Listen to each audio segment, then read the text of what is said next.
നമസ്കാരം. മലയാളി വാർത്തയിലേക്ക് സ്വാഗതം. കയറി ചെല്ലുന്ന സ്ത്രീകളെയെല്ലാം കൊന്നൊടുക്കുന്നു.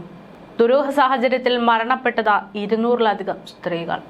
കർണാടകയിലെ ധർമ്മസ്ഥല എന്ന് പറയുന്ന വിവാദ ക്ഷേത്രഭൂമി, അതുമായി ബന്ധപ്പെട്ടുള്ള നിരവധി അന്വേഷണ വിവാദ പരാമർശങ്ങളൊക്കെ ശക്തമായി കൊണ്ടിരിക്കവെയാണ് ഇപ്പോൾ ദുരൂഹ സാഹചര്യത്തിൽ മരണപ്പെട്ട ഒരു യുവതിയുടെ, അതായത് മലയാളി യുവതിയുടെ മരണവുമായി ബന്ധപ്പെട്ട് അന്വേഷണം ആവശ്യപ്പെട്ട കുടുംബം രംഗത്തെത്തുന്നത്.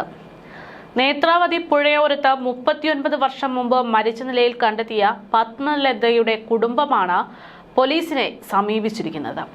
കാണാതായി 53 ദിവസത്തിനു ശേഷം പോണ്ടിച്ചേരി യൂണിവേഴ്സിറ്റി വിദ്യാർത്ഥിയായിരുന്ന പത്മലതയെ നേത്രാവതി പുഴയിൽ നിന്ന് അസ്ഥികൂടമായി കണ്ടെത്തിയിരുന്നു. അന്ന് കൊലപാതകമെന്ന് പോലീസിന് മനസ്സിലായിരുന്നുവെങ്കിലും പ്രതികളെ കണ്ടെത്താനാകാതെ വന്നതോടെ കേസ് എഴുതി തള്ളേണ്ടി വരികയായിരുന്നു.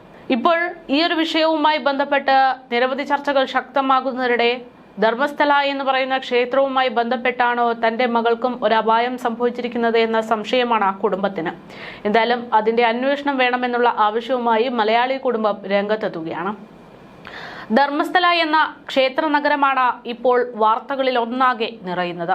ക്ഷേത്രത്തിലെ ശുചീകരണ തൊഴിലാളി നടത്തിയിട്ടുള്ള വെളിപ്പെടുത്തലാണ് ധർമ്മസ്ഥലയിലെ വാർത്തകളിൽ ശക്തമായി വിവാദമായി വരാനുള്ള പ്രധാന കാരണം. ഭീഷണിക്ക് വഴങ്ങി 100-ലേറെ പെൺകുട്ടികളുടെയും യുവതികളുടെയും മൃതദേഹങ്ങൾ ധർമ്മസ്ഥലയുടെ വിവിധ ഭാഗങ്ങളിൽ കുഴിച്ചിട്ടിട്ടുണ്ട് എന്നായിരുന്നു ഇദ്ദേഹത്തിന്റെ വെളിപ്പെടുത്തൽ. ഈ ഒരു വെളിപ്പെടുത്തൽ പുറത്തു വന്നതോടെ ധർമ്മസ്ഥല എന്ന് പറയുന്ന പരിസരം വാർത്തകളിൽ ഇടം പിടിച്ചു. എന്നാൽ ശുചീകരണ തൊഴിലാളിയുടെ വെളിപ്പെടുത്തലിനും വർഷങ്ങൾക്ക് മുമ്പ് തന്നെ ധർമ്മസ്ഥലയിലെ പിടിച്ചുലച്ച ഒരു ബലാത്സംഗ കൊലപാതകമുണ്ടായിരുന്നു.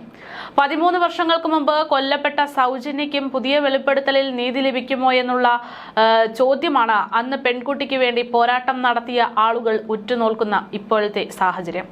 +2 വിദ്യാർത്ഥിയായ 17-കാരി സൗജന്യ എന്ന് പറയുന്ന യുവതി 2012-ലാണ് കൊല്ലപ്പെടുന്നത്. മിഡിൽ ക്ലാസ് കുടുംബത്തിലെ അംഗമായ സൗജന്യയുടെ അമ്മ അധ്യാപികയും പിതാവ് PWD കോൺട്രാക്ടറുമായിരുന്നു.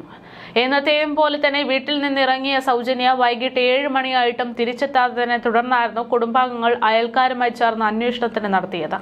പോലീസിനെയും വിവരം അറിയിച്ചിരുന്നു. അന്വേഷണത്തൊടുവിൽ അന്ന് രാത്രിയോടെ ധർമ്മസ്ഥല മഞ്ജുനാഥേശ്വര യോഗ ആൻഡ് നാച്ചുറൽ ആശുപത്രിക്ക് മുന്നിലെ കാട്ടിൽ നിന്ന് സൗജന്യയുടെ മൃതദേഹം കണ്ടെത്തുകയാണ് ഉണ്ടായത്. സൗജന്യയുടെ വസ്ത്രങ്ങൾ കീറിയ നിലയിലായിരുന്നു. അടിവസ്ത്രങ്ങൾ ഉണ്ടായിരുന്നില്ല. പോസ്റ്റ്മോർട്ടത്തിൽ ഇവർ ബലാത്സംഗത്തിനിരയായിട്ടുണ്ട് എന്നാണ് കണ്ടെത്തിയത്. സൗജന്യയുടെ മൃതദേഹം കണ്ടെത്തി 4 ദിവസത്തിനപ്പുറം തന്നെ മഞ്ചേശ്വരനാഥത്ത് ക്ഷേത്രത്തിലെ ജീവനക്കാർ സൗജന്യ കൊല്ലപ്പെടുന്ന ദിവസം പ്രദേശത്ത് കണ്ടു എന്നുള്ള ആരോപിക്കുന്ന ഒരാളെ പിടിച്ച് പോലീസ് അന്വേഷണം നടത്തിയതാണ്. എന്നാൽ കൊലപാതകത്തിൽ സംശയമുണ്ടെന്ന് സൗജന്യയുടെ കുടുംബാംഗങ്ങൾ പറഞ്ഞവർക്ക് കൃത്യമായി പങ്കില്ലെന്നായിരുന്നു പോലീസിന്റെ ഭാഷ്യം. തുടർന്ന് പ്രതിഷേധം ശക്തമായതോടെ കർണാടക സർക്കാർ കേസ് CBIക്ക് കൈമാറുകയാണ് ഉണ്ടായത്. സന്തോഷിനല്ലാതെ കൃത്യത്തിൽ മറ്റാർക്കും പങ്കില്ല എന്ന് CBIയും കണ്ടെത്തി. എന്നാൽ വിചാരണയ്ക്കൊടുവിൽ കേസിലെ ഏക പ്രതിയെ CBI കോടതി തെളിവുകളുടെ അഭാവത്തിൽ വിട്ടയക്കുകയാണ് ഉണ്ടായത്.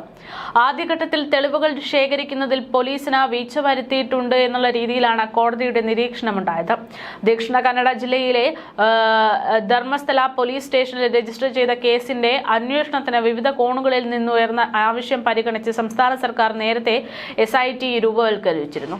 ആഭ്യന്തര സുരക്ഷാ വിഭാഗം DGP പ്രണവ് മൊഹന്തിയുടെ നേതൃത്വത്തിലുള്ള സംഘത്തിന്റെ DIG MN അനുചേത, DCP ആയിട്ടുള്ള സൗമ്യലത, SP ആയിട്ടുള്ള ജിതേന്ദ്രകുമാർ ദയാമ എന്നിവരെയാണ് തുടക്കത്തിൽ ഉൾപ്പെടുത്തിയിരുന്നത്. SIT ശക്തിപ്പെടുത്തിയതുമായി ബന്ധപ്പെട്ട് കൂടുതൽ പേരെ നിയമിച്ചുകൊണ്ട് Karnataka police director general doctor MA Saleem ബുധനാഴ്ച ഉത്തരവ് പുറപ്പെടുവിക്കുകയും ചെയ്തു. ഏകദേശം 800ഓളം വർഷം പഴക്കമുള്ള പുരാതനമായിട്ടുള്ള ശിവക്ഷേത്രത്തിനെതിരെയാണ് ഇത്തരത്തിലുള്ള ആരോപണങ്ങളൊക്കെ ശക്തമായി കൊണ്ടിരിക്കുന്നത്. 50,000 ആളുകൾക്ക് ദിനം പ്രതി സൗജന്യ ഭക്ഷണം നൽകുന്ന ഒരു ക്ഷേത്ര സന്നിധിയാണിത്. ഒറ്റക്കല്ലിൽ പണി കഴിപ്പിച്ച 39 അടി ഉയരമുള്ള ഗോമതേശ്വര പ്രതിമ കാണാനായതും മലയാളികളടക്കമുള്ള നിരവധി പേർ കർണാടകയിലെ ദക്ഷിണ കന്നഡ ജില്ലയിലെ ബെൽത്തങ്ങാടി താലൂക്കിൽ നേത്രാവതി നദിക്ക് സമീപത്തുള്ള ഈ ക്ഷേത്രത്തിലേക്ക് എത്തുന്നത് പതിവാണ്. ഇതാണ് പ്രസിദ്ധമായ ശ്രീ മഞ്ജുനാഥ ക്ഷേത്രം നിലകൊള്ളുന്ന ധർമ്മസ്ഥല എന്ന് പറയുന്നത്. മൂകാംബികയിലെത്തുന്ന മലയാളി തീർത്ഥാടകരും നല്ലൊരു പങ്ക് ഉടുപ്പിയിലും ധർമ്മസ്ഥലയിലും സന്ദർശിക്കാതെ മടങ്ങാറില്ല എന്നുള്ളതാണ് യാഥാർത്ഥ്യം. ധർമ്മസ്ഥലയിലെ തീർത്ഥാടകർക്കുള്ള സൗജന്യ ഭക്ഷണവും ക്ഷേത്ര ട്രസ്റ്റ് നടത്തുന്ന ചാരിറ്റി പ്രവർത്തനങ്ങളും ഒരു ഗ്രാമത്തിൽ അവർ കൊണ്ടുവന്ന വികസന പ്രവർത്തനങ്ങളും ഒക്കെ കേരളത്തിൽ പലപ്പോഴും വാർത്തയായി ചർച്ചാ വിഷയമാണ്. പക്ഷേ ഇതിനിടയിലാണ് ഈ ഒരു പ്രദേശത്ത് നിന്ന് എത്തുന്ന സ്ത്രീകളൊക്കെ കാണാതാകുന്നു.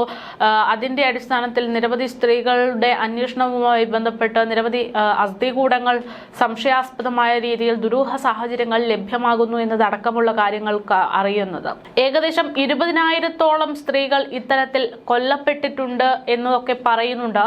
എന്തായാലും ഈ കണക്കിന്റെ വസ്തുത എന്താണ് എന്നതൊന്നും വ്യക്തമല്ല. എങ്കിൽ പോലും നിലവിൽ പുറത്തുവരുന്ന റിപ്പോർട്ട് പ്രകാരം 20,000-ലധികം ആളുകൾ സ്ത്രീകൾ കൊല്ലപ്പെട്ടിട്ടുണ്ട്. സ്ത്രീകൾ മാത്രമല്ല, പുരുഷന്മാരും ചില സമയങ്ങളിൽ ആക്രമിക്കപ്പെടാറുണ്ട് എന്ന് തന്നെയാണ് ഈ ഒരു വിഷയത്തിൽ ചില ഇടങ്ങളിൽ നിന്ന് കേൾക്കുന്ന പരാമർശങ്ങൾ. അത് മാത്രമല്ല, നമുക്കറിയാം കർണാടകയിൽ മണ്ണിടിച്ചിലിൽ മരണപ്പെട്ടിട്ടുള്ള അർജുൻ എന്ന് പറയുന്ന ലോറി ഡ്രൈവറും അയാളുടെ ലോറി ഉടമയായിരുന്ന മനാഫിനെയും ഒക്കെ ഈ പറയുന്ന മനാഫും ഒരു ചെറിയ പ്രതികരണം പോലെ അല്ലെങ്കിൽ ഒരു ബൈറ്റ് പോലെ മാധ്യമങ്ങൾക്ക് നൽകിയതും ഏറെ ജനശ്രദ്ധ നേടിയ വിഷയമാണ്. മനാഫും ഇത്തരത്തിൽ ആ ക്ഷേത്രവുമായി ബന്ധപ്പെട്ട് നിരവധി ദുരൂഹതകളുണ്ട് എന്നുള്ള രീതിയിൽ പ്രതികരിച്ചിരുന്നു.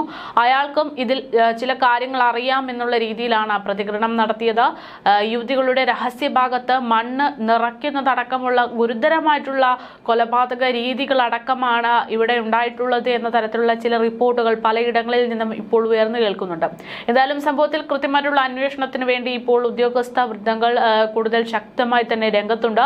വിവാദ വിഷയമായതുകൊണ്ട് തന്നെ നിരവധി അന്വേഷണ സംഘ നേതാക്കൾ രംഗത്തേക്ക് വരികയാണ്. ഇതിനിടയിലാണ് മലയാളി കുടുംബം 39 വർഷം മുമ്പ് മരണപ്പെട്ട തന്റെ കുടുംബത്തിലെ മകളെ എങ്ങനെയാണ് മരണപ്പെട്ടത്, ആ കുട്ടിയുടെ മരണം എന്തായിരുന്നു യഥാർത്ഥത്തിൽ സംഭവിച്ചത് എന്ന് വ്യക്തമാക്കണമെന്നുള്ള ആവശ്യവുമായിട്ട് പരാതിയുമായിട്ട് രംഗത്തെത്തിയിരിക്കുന്നത്.